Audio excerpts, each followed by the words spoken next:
Hello everyone, what's up? How are you doing? I am Aditya and welcome back to my YouTube channel, which is Aditya's Talent Show. So, as you had seen in the promo, we will be seeing all the great personalities of Indian history. This is part one. So, today's great personality is. Do you have any guesses?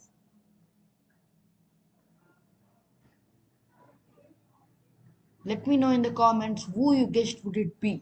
And if you were right, give a pat on your back. So today's great personality is Dada Saheb Phalke. So this is Dada Saheb Phalke stamp, this is Dada Saheb Phalke, and this is the Phalke Award. So let's see introduction before we know more about Dada Saheb Phalke. We all like to see the cinema, don't we? There is a cinema house in every fair-sized town, or at least a touring cinema, or a cinema that tours around the world in a caravan and sets up the cinema house in a small village where there aren't any theaters. The touring cinema means a cinema that goes in a caravan. They go in a caravan and present their movies in every villages they go. Indeed, the cinema has a dominant place in our everyday life. In India, film industries have provided employment for 1.5 lakh people. It has a history of 70 to 80 years. First film of our country was Harish Chandra. This film was made by Dada Saheb Phalke. The motion pictures or the cinema came into the world in the 1895. The Lumiere brothers presented their first film in Paris. It was 1896 that the cinema came to our country when the same Lumiere brothers were shown in the Bombay. Now let's learn about Dada Saheb Phalke. Phalke was born on 30th of April 1870. He was born in the village Triambakeshwar, about 29 kilometers from the sacred pilgrimage towns of Nasik, situated at the bank of the river Godavari. He is the foremost who laid foundation to the Indian film industries. His full name is Dundiraj Govind Palke. Dada Saheb is a name of respect given to him. He is the father of Indian cinema and the grand sage of the silver screen. His father, Doji Shastri Palke, was a Sanskrit scholar. Palke learned many Vedas and Upanishads from his father, which helped him to be aware of the great epics such as Ramayana and Mahabharata. This experience was most useful for him later in the selection and direction of screen stories. Even at that age, he was interested deeply in the theatre. He also used to take part in many amateur dramas and plays. At that time, a documentary film entitled A Dream Taken Wings, specially prepared for the occasion, was also released. In honor of his memory, the government of India released the commemorative stamp too. This is the stamp which we saw in the first slide. I hope you remember the stamp.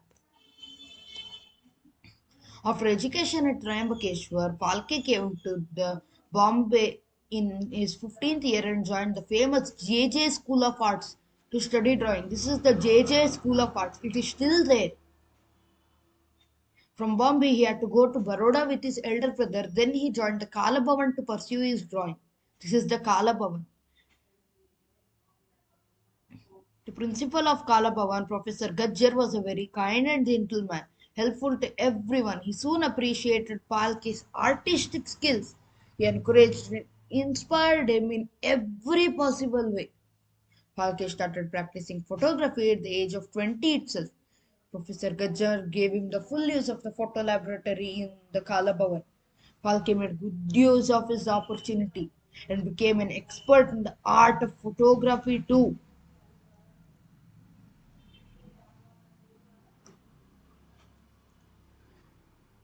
Falke became very affectionate towards Karl Bhavan all throughout his life. He has himself said that Karl Bhavan was responsible for him becoming a good producer and director.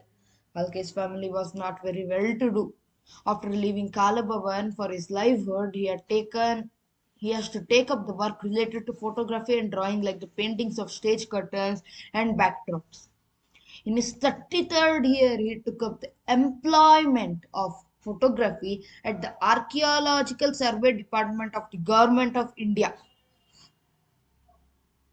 He did whatever work came to him with devotion and enthusiasm and earned the appreciation of superior officers because of his efforts. But he wasn't satisfied at all. The urge to start his own business was raging in his heart. So he started his own business concern, the Falke engraving and printing work at a place called Lonavla, situated midway between Bombay and Pune. Later, he started another printing works in Bombay.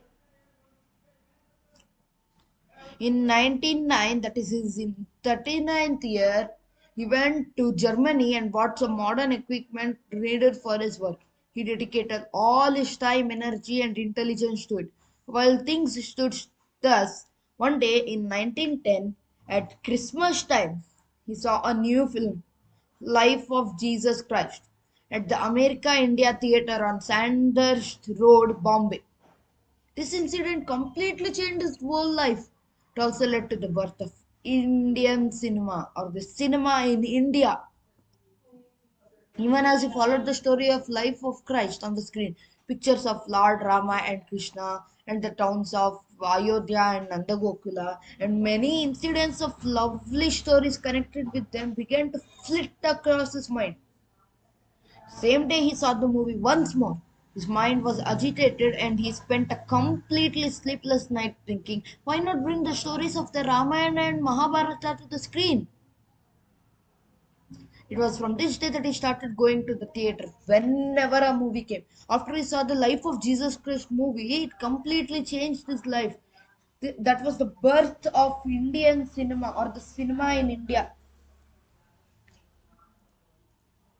He made sure for himself that he had the knowledge and talent to produce and direct films. After all this, 2 months went by. Falke's mind had only this thought in his mind all the time.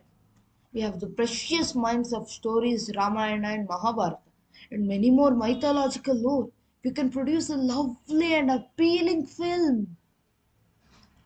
But it wasn't such a simple task to do.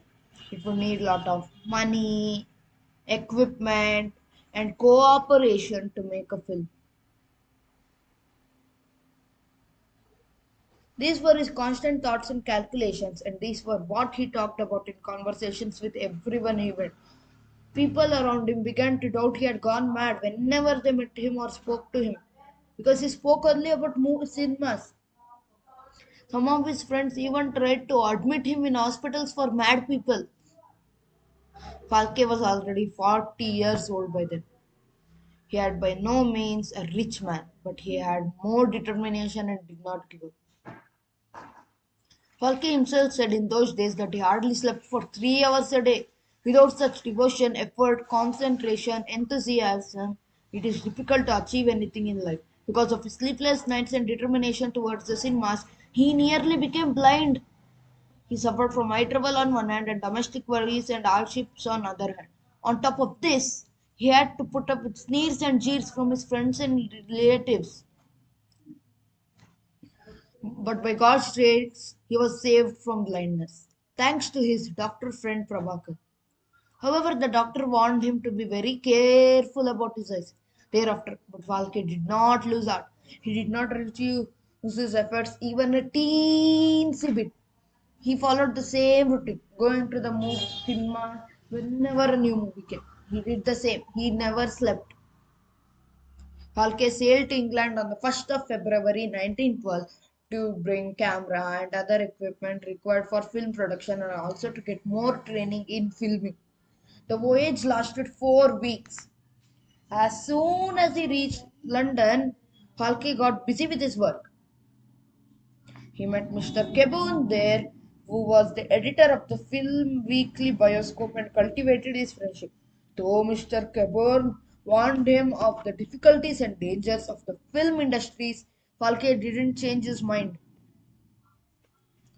After he explained Mr. Kaburn of whatever study he had done till now about film production and his firm resolve, he had made convinced Mr. Cabot and earned his deep friendship, confidence, and respect. Cabot introduced Falke to the famous filmmaker Cecil Hepworth. Hepworth's studio was in a place called Walton, about 70 kilometers from London. When Palke went there, the manager showed him around and even arranged the special shooting for him. He didn't want to stay there more, so he bought a camera and a printing machine and sailed back to India. And he stayed in England for only a fortnight.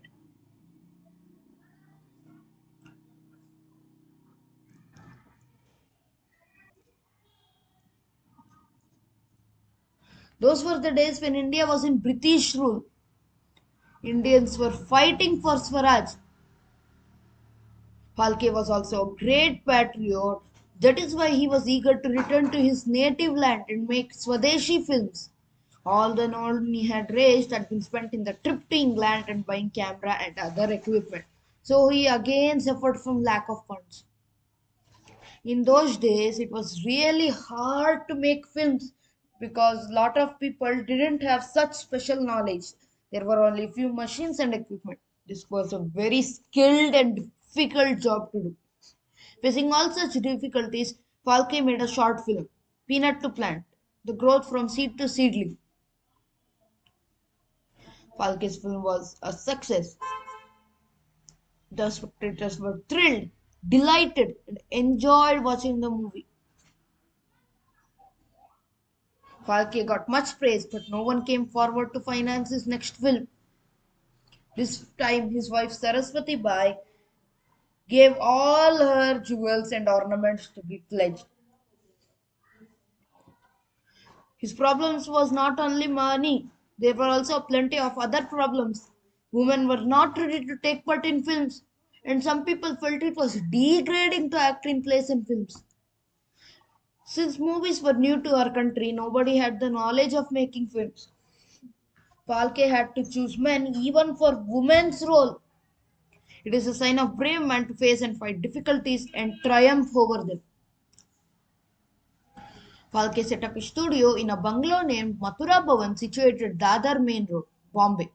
After hard work for 78 months, he produced the film Raja Harishchandra.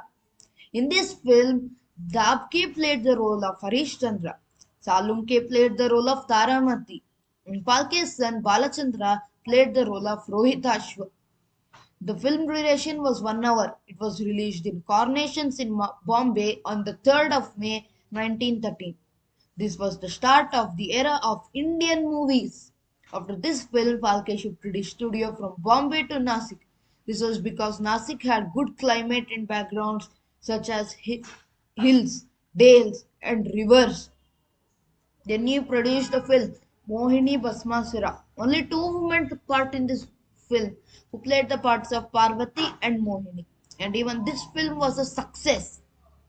After 3 months, he produced the film Satyavan Savitri, and also this film was a great success.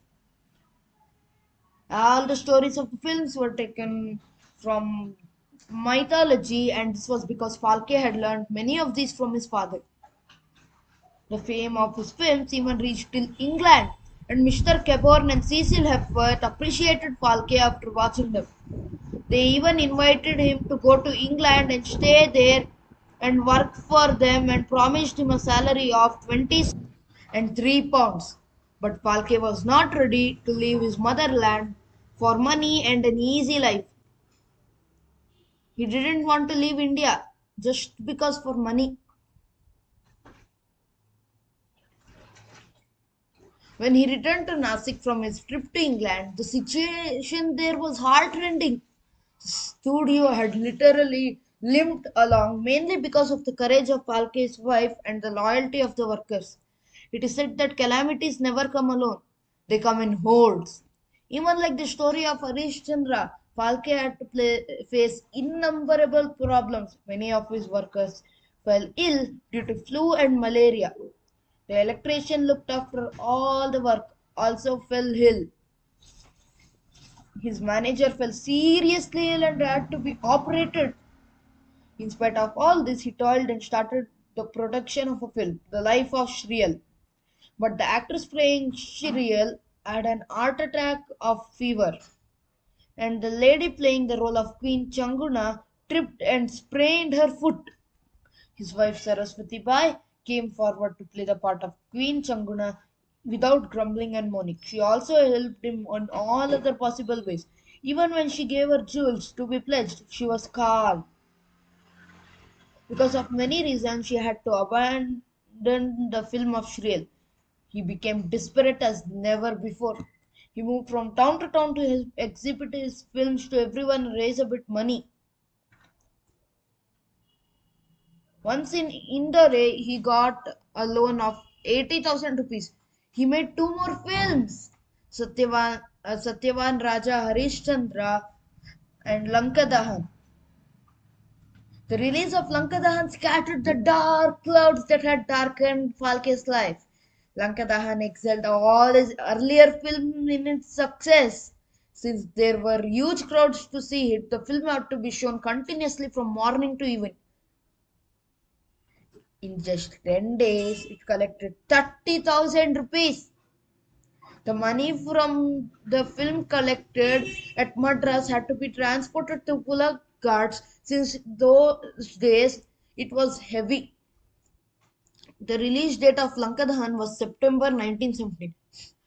After watching this film, several people, among them Lokmanya Bal Gangadhar Tilak, also came forward to provide finance for his film. Towards the year 1918, he, along with four other partners, founded a company, Hindustan Film Company. The first film he produced through this company was Sri Krishna Janma. This was much better than Lankadahan. His next film, Kaliya Mardan, was a very popular and profitable movie. This movie bewitched the spectators into speechless. To Falke, the film was an art. He had not entered the film world for profit, but to his partners, film was a source of money. What they wanted was more and more profit and money. They were a bit greedy. Falke was disgusted by this, and he retired from the company and went to Benares for some time. He turned his interest to the theatre and wrote a seven-act film, Rangabhumi. He ran a dramatic troupe for some time. In his profession, he neither earned money nor a name. In the meantime, without him and his brilliant knowledge, the situation of Hindustan Film Company had turned from bad to worse. Pressed by his old partners, he joined back the company in 1922, but he could not work with his old enthusiasm due to the changed rules and policies of the company. In his 62nd year, Falke retired from the company as usual. He was out of money. Later, he produced the talkie Gangavataran. In the writing of this film, he said that Gangavataran may be my last picture. It is only to such criticisms that the picture can be good, and in the future they can be more effective. Falke wrote many films. This is the list of his films below: Raja Harishchandra, Mohini Basmasura, Satyavan Savitri, Satyavadi, Raja Harishchandra, Lankadahan, Shri Krishna Janma, Kaliya Mardan, Ashwatthama, Ankurachi Vad, Bhakta Prahlad, Sant Namdev, Hanuman जन्मा, चित्रपट का से तैयार करते, कुमारी मिल्चे शुद्धिकरण, सेतु Bandhan, Vachan Bhang, the dream land of गजेंद्राओ, मालविका मित्रा, धनुर्भंगा, रुक्मिणी हरण, चंद्रहासा, वसंत सेना, जानकी स्वयंवर, सीमंतक मणि, हिडिंबजकासुर वधा, अगद्यांजी मौज, राम मारुति युद्ध, पटवर्धन रॉयल सर्कस, विनु चूचा दंशा, वक्त गोरा कुंभार, कबीर कमल, दंडल बती बतजीजे, Gasnan, Nasik Panjarpur, Mod Kodli, Rangabhumi, and Gangavataran. These are all the amazing movies. It will take almost 1 year to watch them. So, thank you for watching this video and happy Children's Day to everyone. Bye. See you till my next great personality video. Bye bye.